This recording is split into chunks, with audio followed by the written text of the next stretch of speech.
Hey, everybody, welcome to Everest Live, class of 2026. Today, we are here with Ryan Mitchell, who is not standing in front of a backdrop. He is at Everest Base Camp, and he's begun his second trip to Mount Everest. And this time, he has quite an ambitious goal. Ryan, how's it going? It's good. We were already at Everest Base Camp like a week ago, but we came back today. And yeah, it's not a green screen. We got the Kumbu Glacier right behind us. It's freaking awesome out here. Really great weather. We're some of like the only few, I guess, foreigners here right now at base camp still being set up. So it's fun to see it all go down. But yeah, we're doing good. So, why are you there so early? Tell us a bit about your ascent and why you've chosen to spend like 2 months at Everest Base Camp as opposed to the Yes. usual 5 weeks. So as you said, this is my second time. So 2024, I summited Everest with the use of oxygen, supplemental oxygen. We got here, I think, base camp maybe like late April. It was pretty late in the season, and it's just April now. Wait, is it? No. Yeah, Yeah, it it is. is It is. just now. Yeah. I don't know time anymore, but yeah, where we're here like a whole. I mean, we got to Nepal almost a month earlier than last time. And that is because this time, Justin and I, who's sitting right over there, we're going to try to climb the big Everest without supplemental oxygen this year. So, getting here as early as possible gives us the best chance to acclimatize, build up those red blood cells, and really adapt our bodies to the thinning of air. So, we Right climb on. as safe as possible and we really stack the odds in our favor. And it's just beautiful being here. I don't want to go And home. and so yeah, well, I mean, I've been in Nepal 28 years, man. I feel you. Yeah. So tell me about your ascent. Also, you're trying to do it unsupported, except for fixed ropes and stuff. Like, tell us a bit about that goal, and tell us about the work you're doing with the Juniper Fund. Yeah, for sure. So we will be using the fixed lines, of course. I'm good at fitness. I'm a fit guy. I am not an alpinist, so I fully admit to that. I could not climb the West Ridge over there, which is that crazy route. You don't go through the ice fall. But yeah, we're going to be using the fixed lines.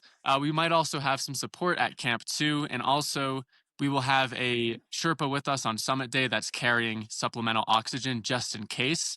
Hopefully, we don't have to use it, and we're feeling good, and no emergency happens. But that's just in case of an emergency. You know, Justin and I have a lot of people at home that are worried about us for this, so we want to make sure we like do something challenging, but also in a safe way, and we feel like that's the best way to do it. Right on. So yeah, and one of the things too that you've sort of publicized and started a GoFundMe for is that you're kind of doing a trash cleanup and raising funds for the Juniper Fund, which works with the families of mountaineering workers. Also, they work with the Kumbu Climbing School to train new mountaineers.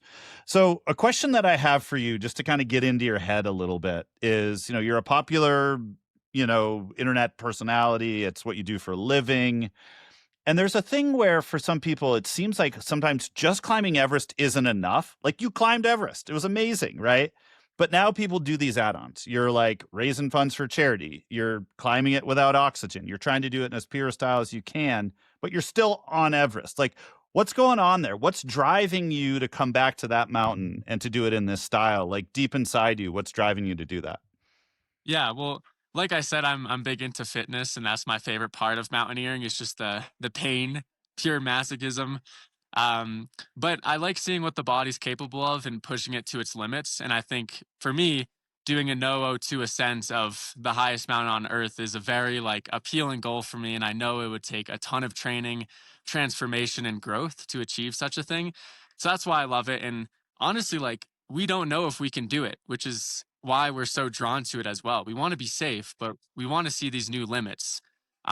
It's one of the first times where I was like not sure, or we still aren't sure if we're going to be able to do it. Versus like K2, I was really in shape. We had a strong Sherpa support team. As long as the conditions were good, we would have summited, but they weren't good. This, no idea. So that's very appealing. And as for the Juniper Fund and trying to raise money for that, all in all, we want to raise money for the Juniper Fund. It's an amazing project and mission. It supports so many people's lives that are out here, and picking up trash is just very like marketable, I guess, and people care about that. So it's kind of like going hand in hand. Of course, trash pickup is important, but the Juniper Fund is way more of a like actual important fundraiser than just picking up some trash. So Right on. with that, it's also feeling way more connected. This is my fourth trip to Nepal. I love the culture and everybody here. Feels more and more like a home. So I want to make a positive impact. It's not going to be my last trip here. Not even a tenth of my way through my expeditions here, I'm sure. And it also is nice because, worst comes to worst, we don't summit. We still did good work here. And that's something to walk away home with. I felt the same way on K2. Like, a lot of people don't care about the trash and they're throwing that everywhere. And like we were able to pick up some trash and it's a positive, even though the season was horrible. So Right on. that's a huge motivation.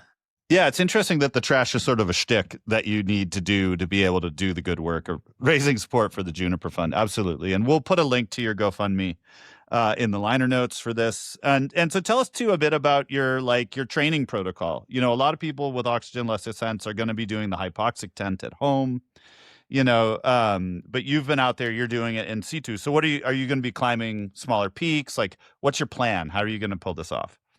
Yeah. So we've already done Lobuche. We're just going to spend as much time as we can, like at base camp. But we also have like we're every time we do a rotation, we're ideally going to drop down as far as we can so our bodies can really recover and get fit from it. We didn't do any hypoxic tents. We were actually talking about that as we came up, like if it is worth doing, but I feel like we've had so much time here already and we will continue to have more time. Like we're really the only ones here besides the people setting up base camp right now. So we feel Nice. like the time is in our favor and that's going to help us hopefully. And if we feel it too much and we have to turn back, then that's just like a little bit more data. Apply Right. it for next time. Totally. And so, one of the biggest challenges, one of the biggest obstacles for an Everest climber is like not getting sick. Yeah. Like, are you guys like living in a cocoon? Or are you just kind of going for it? Do you have any secret tricks? Anything supplements you're taking? Any Hand advice? sanitizers for sure. Yeah, we're actually well, right before I came here, I actually had an infection in my throat. I had Mm. an abscess in my throat and it's feeling better now, but it's still like if you look in there, like it looks a little gnarly actually. I'm not going to show the camera even though you could see it, which is crazy. But Thanks yeah, it's for it's not feeling showing where us we're that. ideally going to drop down as far as we can so it can really like get that final bit of healing. It's just like remodeling of tissue. The infection is gone, which is great. And like today came from Lobuche. It was like a 6-hour day, like feel fine. Um Hmm. but yeah, we Good. we have where our health we're trying to stay on top of. We're gonna really pay attention to it, but we also want to have a good time. Like you can't just isolate yourself and be sad and depressed the whole time. Totally, The man. happier you are, the more psyched you are about it. I think the better your mind and body will do. So we'll be cautious, but Yeah, yeah. that's sweet. Love that. So two more questions. Sort of last one is sort of one of the things about climbing Everest without oxygen is that it changes the dynamic a bit. And it's interesting that you and your guide are both climbing without oxygen because, if and as you become hypoxic, your decision making modality could possibly change. Is that something that you guys have thought about? Because there have been cases where climbers that are trying to climb Everest without oxygen, especially ones who haven't been above 8,000 meters without oxygen before, you can get into that death zone and get into a mental space that you can't get out of. And that's led to tragedies. Have you guys thought that through? Do you have like a go, no go? Like, how are you going to know when it's time for you to take that emergency oxygen? Yeah, that's definitely the most dangerous part about this whole trip is the altitude. You have the Khumbu icefall, but that's going to be there regardless. I think Justin's stronger than me, so I think if any one of us is to go, it's gonna be me first, and then Yeah. he's very Yeah. responsible. He's been in so many situations where he's had to turn around. Him and I both like together, so he would know to the call, and yeah, we're just we hope we don't go too off the deep end together, and I think also having that Sherpa with us who does have oxygen and has oxygen for us is really gonna give us that little bit of insurance. But no, it's totally a risk in that regard, and we're just gonna try to manage it as best as we can. Yeah. Well, and that's why you're there, right? If it was easy, you wouldn't be doing it. Oh, it's gonna be so easy. Come on, Ben. You're just gonna send this thing, bro. Nice. And so Ryan, you were saying that you think this is like you're like not even 10% done with your relationship to Nepal and to the Himalayas and stuff. Like, what is it that speaks to you? What is it? How do you feel when you're there? What is it about this experience that keeps you coming back year after year? That's a good question. Well, like I said, just having the objective and like pushing the limits is amazing. But also, I flew in from Kathmandu. I ended up flying in a little bit later than on the helicopter, and as soon as I landed at the Everest View Hotel, so I could just immediately see like Everest, Ama de Blanc, and just this like sense of peace came over me. I was like, whoa, like this is amazing. Even though I've seen this view like 3 times by now, it never gets old. Um, it's just the best place on earth to be in every way possible. Obviously, you're suffering a lot of the time, but best place to be on earth and suffering, and then it's like amazing, Yeah, perfect. I mean, that's Buddhism, buddy. Yeah. Um, What about you? You've been here a lot. What do you feel?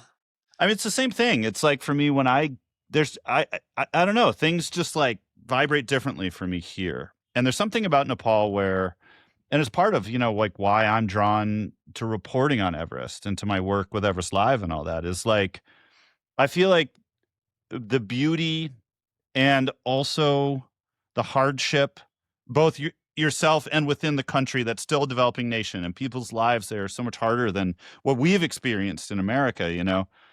It's all laid out there. And I feel like just every day I spend in Nepal, I become a bit of a better person. I meet people that I want to be like, and I also see things that I'm really grateful for, and inspired by. So like that's what keeps me there. And it's just never gotten old. Like after my first trip, I came back to get it out of my system, and that was like 27 years ago. And I'm still here. Yeah, you So get the bug. The yeah, bug. exactly, man. Totally. Yeah, So it's yeah, totally no, like a hub of people like of all different backgrounds coming together. You learn so much. You get out of your space for sure. totally. 100%. Well, Ryan, we wish you all the best. Like, we're going to definitely be keeping in touch with you as you go. We're going to be talking about your expedition. If you ever want to, like, send us a selfie video or whatever, we'll keep our audience updated on how you're going. And everyone, too, we'll put you the link so you can follow Ryan and Justin on their feed as they head up. But we'll be at base camp on, like, the 28th of April. So our camp's going to be right next to yours. So I'm sure we'll be seeing a Really? lot of you. Yeah, yeah. Oh, sweet. I'm excited. We're with Arnold at Seven Summit, so we'll be right next to you. Nice. Okay, awesome. Well, thank you so much for the support, man. And everybody check out the GoFundMe donates. We're still Absolutely. not done here yet, so Yeah, super totally. awesome. Yeah, make Ryan pick up trash. Make it happen. Yes. Yes, and also the number one donator gets to put whatever they want on a banner and we'll bring it to the top. So Excellent. further Excellent. incentive. Very cool, man. Well, good luck. I Competition. hope your throat feels better, buddy, and keep at it. We'll see you soon. Thanks, Ben. Bye everybody.